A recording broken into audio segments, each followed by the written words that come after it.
हमारे ward number 11 से मेरी धर्मपत्नी वैष्णवी सिंह पार्षद प्रत्याशी हैं और भारतीय जनता पार्टी से उन्हें अधिकृत प्रत्याशी बनाया गया है। जी जी जी। तो अभी चुनाव प्रचार में क्या कुछ चल रहा है? चुनाव प्रचार में हम लोग प्लानिंग से सटीक तरीके से सभी जगह पर प्रचार कर रहे हैं।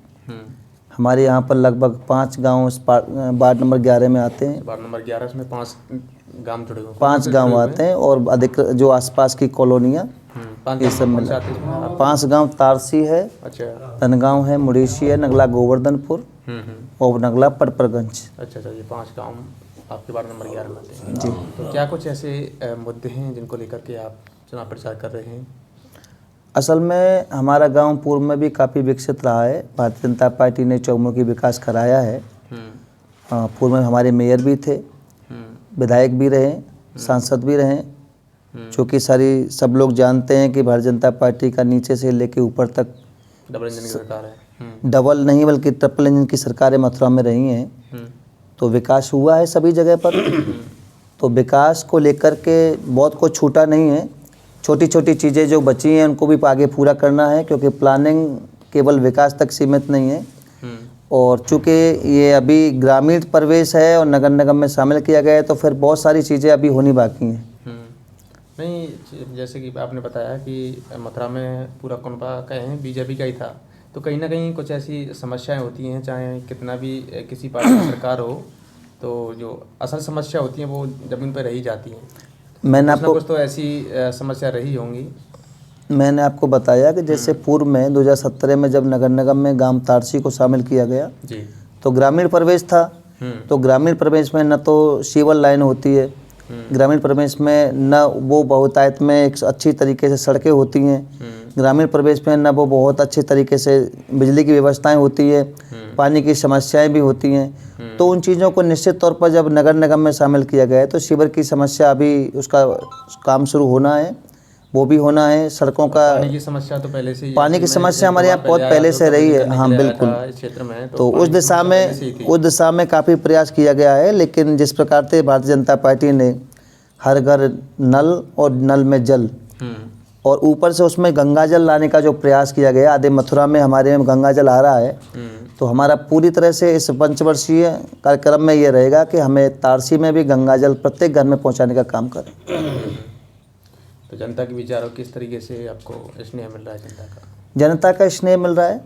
और सबसे बड़ी बात यह है कि पार्टी ने जो सिंबल दिया है उसका अपना एक शाख है, शाख का भी मुझे बहुत लाभ मिल रहा है। और हमारा परिवार भी एक संभ्रांत परिवार रहा है, काफ़ी लंबे समय से कई बार प्रधानी का चुनाव भी हमारे परिवार में रहा, उसका भी लाभ मिल रहा है। परिवार के सभी लोग, पार्टी विचारधारा के सभी लोग मेरे साथ जी तोड़ मेहनत कर रहे हैं। लगातार प्रचार प्रसार कर रहे हैं। टिकट हमें 16 तारीख को हमारा क्लियर हुआ था, 17 को पर्चा दाखिल किया। उसी दिन से हम लोग व्यक्तिगत तौर पर डोर टू डोर प्रचार प्रसार में लग गए थे। और हमारे दर्शक आपको लगातार देख रहे हैं, और क्या कुछ कहना चाहो? बस यही है कि हम लोग वार्ड नंबर 11 की समस्त सम्मानित सरदारी से निवेदन ये करना चाहूँगा कि आप अपने लिए एक योग्य प्रत्याशी, पढ़ा लिखा, जो अधिकारी से बात करके आपकी लड़ाई को लड़ सके। क्योंकि कहीं भी कोई अगर इधर उधर से थोड़ी छोटी भी सी गलती हो गई तो निश्चित तौर पर जिस व्यक्ति को ये नहीं पता कि आपका कार्य किस डिपार्टमेंट से, किस अधिकारी के माध्यम से होना है, और सबसे बड़ी बात है कि जब ट्रिपल इंजन की सरकार बनेगी तो आपका काम निश्चित तौर पर बिना रोक टोक के होगा।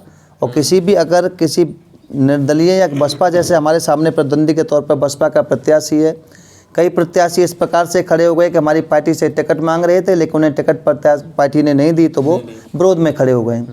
तो निश्चित तौर पर ये पार्टी के खिलाफ उनका काम है, वो इस विषय को पार्टी देखेगी। लेकिन मुझे लगता है कि उन्हें, जनता को इस तरह से देखना चाहिए कि उन्हें पार्टी के अधिकृत प्रत्याशी को जिताना चाहिए, ताकि पार्टी की विचारधारा को भी बल मिले और उनकी हिंदुत्व की विचारधारा एक यौवन से भरी हुई आगे भी जीवन में बढ़ती रहे और हिंदुस्तान का ये सपना पूरा हो कि भारत को हिंदुस्तान में हिंदू राष्ट्र बनाना है। और निश्चित तौर पर मुझे लगता है कि ये सपना प्रत्येक भारतीय का है, वार्ड नंबर 11 की सरदारी का भी है। और किसी भी ऐसा अनर्गल व्यक्ति को अगर ये लाभ मिल गया गलती से भी, तो हम 5 साल के लिए सिर्फ पछतावे के सिवाय शायद हमें कुछ मिलेगा नहीं।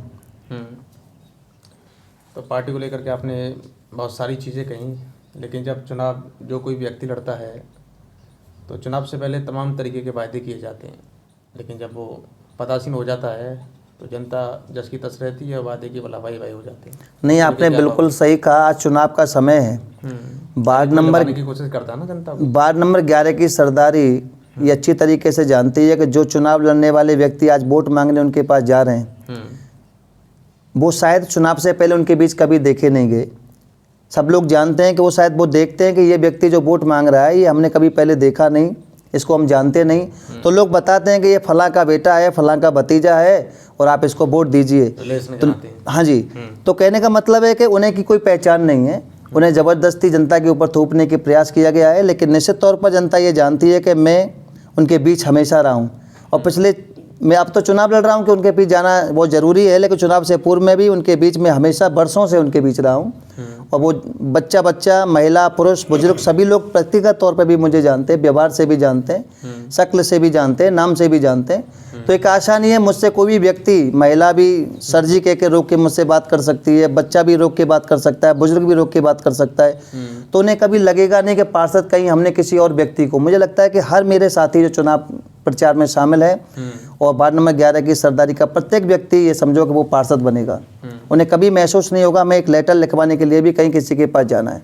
उनका एक सिग्नल मिलेगा, वो कागज़ का टुकड़ा हुआ, जो भी कार्य होगा उनके घर तक पहुंचाने का काम करूंगा। मतलब आपका कहने का मतलब है जनता से जो वायदे किए हैं उन पर खरा उतरेंगे और धरातल पर उतर करके आप काम करेंगे जिस तरीके से। तो हमारे साथ थे एडवोकेट शिवराज सिंह, जो कि वार्ड नंबर 11 से बताया उनकी पत्नी चुनाव लड़ रही हैं और प्रतिनिधि के रूप में प्रचार प्रसार